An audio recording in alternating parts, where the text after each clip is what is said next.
morning, bitches. Good morning, bitches. Hello. Yeah, I don't know who that is. You're too far away. That's not us. Hello. Good morning. Yeah, we need a magnifying glass. I even put my actual glasses on today, and I still can't see. Hi. Hello. It's Thursday. It's Thursday. Thank you all for joining us for another episode of Good Morning Bitches. Our coffee mugs are officially sold out. So that's exciting. That's exciting news. Yeah, thanks everyone. We sold them all in less than, I think it was like 16 hours. Yeah. No doubt due in part to the excellent newsletter that was sent out. If you are not subscribed to the Basic Bitches newsletter, you should. We'll be sending them out more frequently as we attempt to not use Facebook anymore in the future, or as much. We may have a presence there, but we're not going to actively engage in it if we can't, because it's terrible. It's terrible. It's terrible for you. It's terrible for me. It's terrible for the world. Yeah. And we know this. So I will be training various members of my family to contact me in other ways. Right. But you should subscribe to the newsletter. Yeah, you should subscribe to us in the newsletter and YouTube, obviously, for this. More of this excellent content. And Instagram. Mm-hmm. And yes, I know Instagram is owned by Facebook. Yeah, we do know. The whole interaction level is much more where I want to be. It's a little less toxic. Yeah. A little less.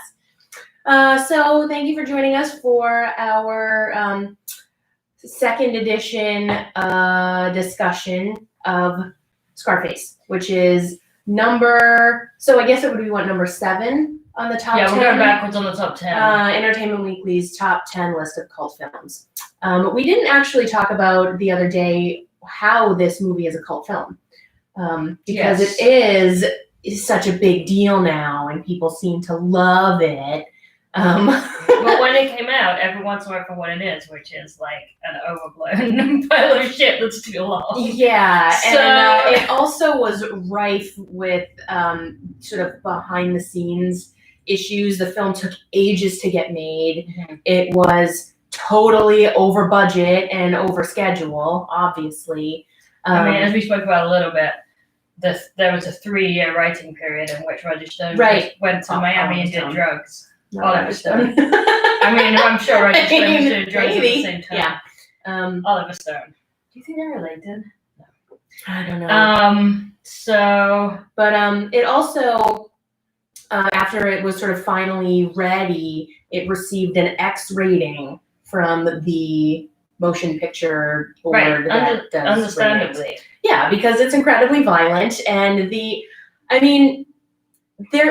there's not really any sex in it, so there were no gratuitous sex scenes, but X ratings were typically reserved for pornography.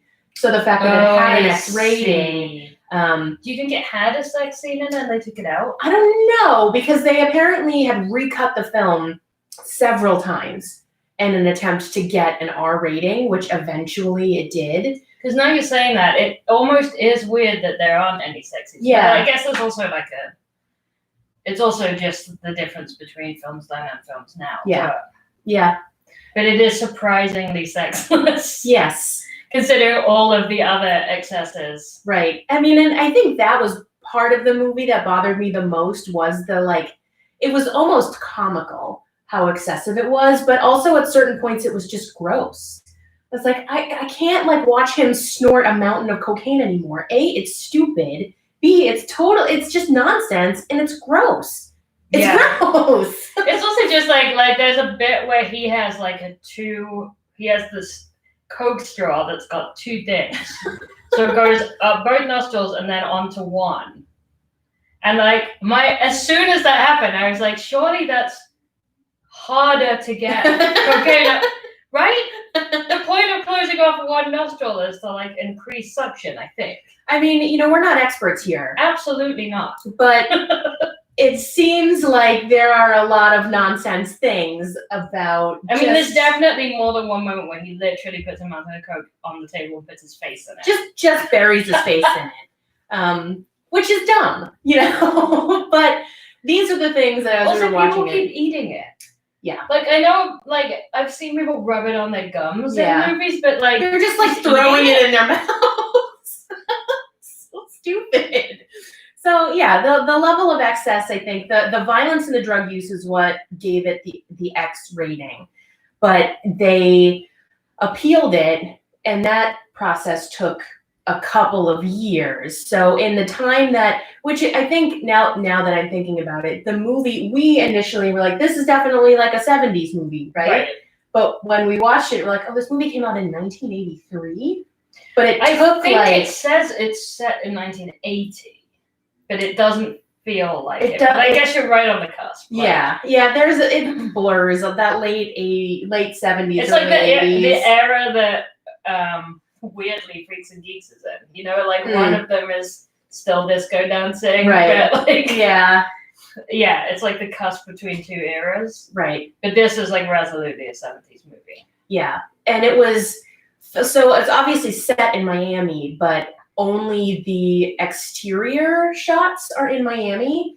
Almost everything else, the production ended up having to be moved to California because in the production of the movie, there were a lot of protests from Cuban immigrants in the community who were vehemently opposed to the film because they claim, and I think in a sense rightfully so, that it was really damaging to the Cuban immigrants in the community. I mean, absolutely. Yeah, we touched on this a little bit last time, but like the opening thing where it's like all of these people came over from Cuba at once because Castro opened the border, and a very large proportion of them were criminals. That's what the start of this film is. And it's like, wouldn't resisting the regime make you a criminal? Yes, like you could be any kind of criminal. Right. That doesn't, it's not suggesting that there were boats and boats and boats for Tony Montana. Right. And like I said last episode, like you see his mom, who also presumably came over, if not on the boats, like at another time. Yeah. From Cuba, and she has a house. Right. And she's making it work. Yeah. Before he completely corrupts his sister, she is also seemingly making it work. Mm-hmm. But those are like the only instances that you really see of Cubans trying to live normal lives. Right. It's just all this like intense drug world. Yeah, just like a drug underworld, and just general violent corruption. From the very beginning of the movie. So that made production drag on and become much more expensive. All to then finally open at the box office to many reviews who were like, this is what we were waiting for. This is way too long. It is totally outlandish. The levels of excess are insane. And I think a lot of early critics kind of read it as like just a very self-indulgent movie. I think it is a very self-indulgent movie. Yeah, I agree. It's like I was saying before, like, because I had it in my head that it's based on a true story, that like I could forgive the excesses because it was like a dramatization of real events, and then I realized that that's not at all true, and I don't know where I got that from. Yeah. This is like just somebody writing the most gratuitous thing they could think to write. Yeah. Because he'd been doing cocaine for 3 years in Miami. I was just going to say something else, and now it's completely gone. Sorry about the sister. Well, I mean, we did mention the sister, and we don't have a ton of time left, but we didn't talk about that whole side plot last time. The like weird, super controlling relationship that Tony Montana has with his sister, where he's just like insanely jealous, and you know, and it's like it's played off in the movie, and it's come up like a couple of times where the reason he's so protective of her is because she's the only good thing in his life, and he doesn't want anything bad to happen to her. Very rude about his mom. Yeah, that's true. But also, it's like that's such bullshit because that's not.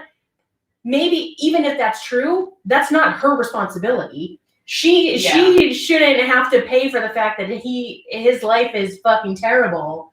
So she can't do what she wants and live the life that she wants to live because she's the only good thing that he has. Right.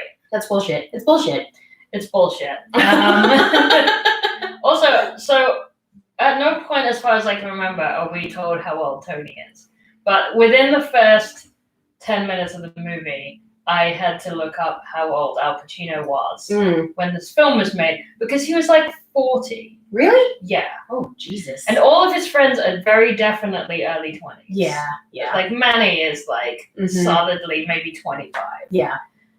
And like there's a whole big deal made about his sister being like, I guess considerably younger, but I don't think that she's like 30 years younger than him, which is like the only way some of this would make sense. Yeah.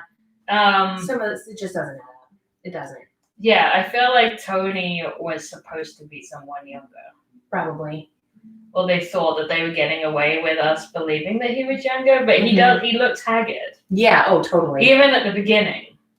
Well, because he's Scarface, which is actually never really explained in the movie, is it? He just has a scar on his face. They ask him in the immigration hall, and he says that something happened in his childhood or something.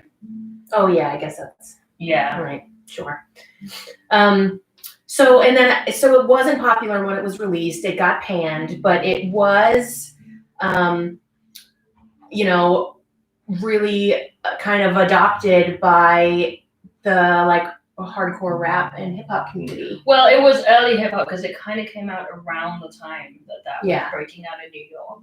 And that is how it became a cult classic, because it was kind of taken on as this iconic figure that's like referenced in. Yeah, like Jay-Z sampled Scarface a bunch, just like a lot of rappers did. Yeah. And like I said last episode, I find it really confusing. Like that makes sense to me if you don't watch the last third of the movie. Right, yeah. Because he fucks it all up so badly.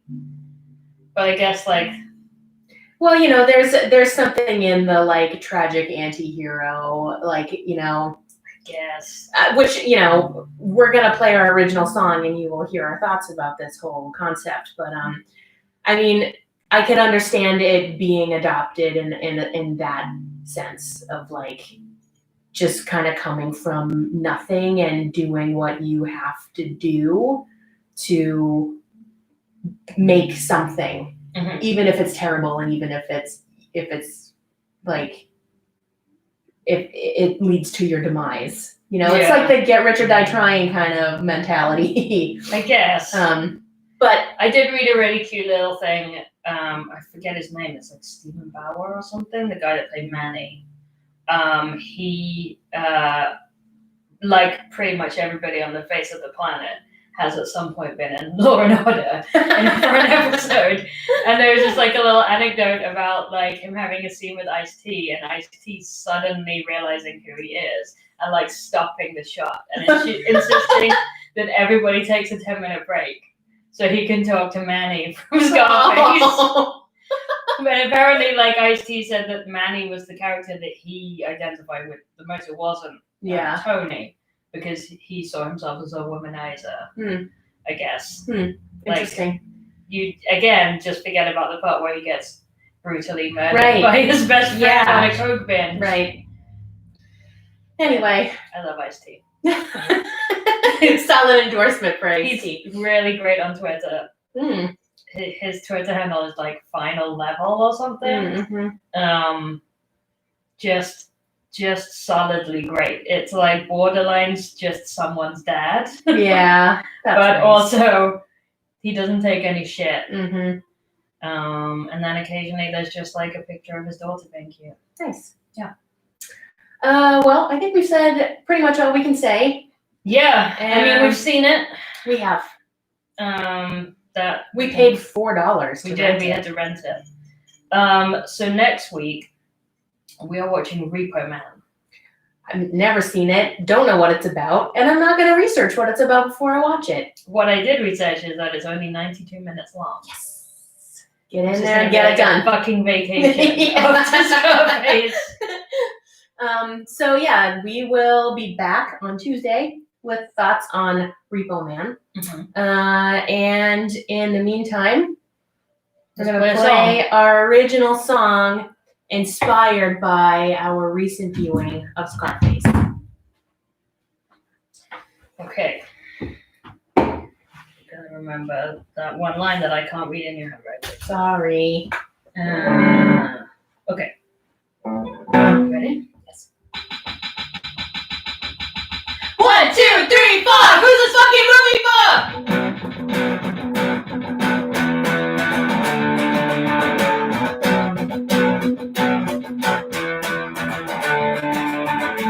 It's a classic movie.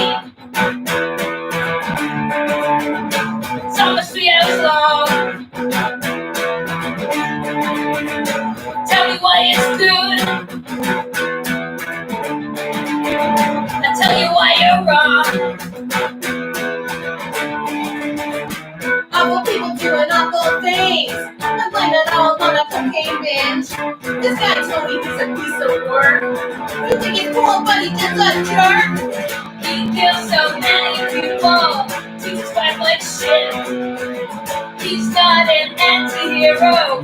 He's just a dick.